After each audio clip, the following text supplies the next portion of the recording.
How to cancel subscription in Google Feed. You can cancel the subscription via Google Play Store.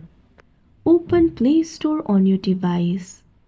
Tap on the profile icon that you can see at top right corner of your screen. You can find various options over here. Scroll down. Tap on the option Payments and Subscriptions.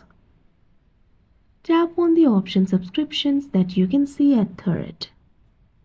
You'll be able to see the option for Google Fit if you have subscribed for it.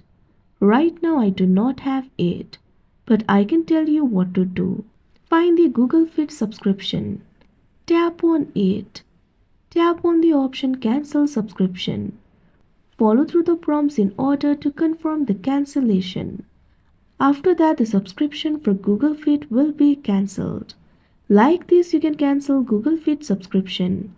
That's it for this video. Thank you for watching.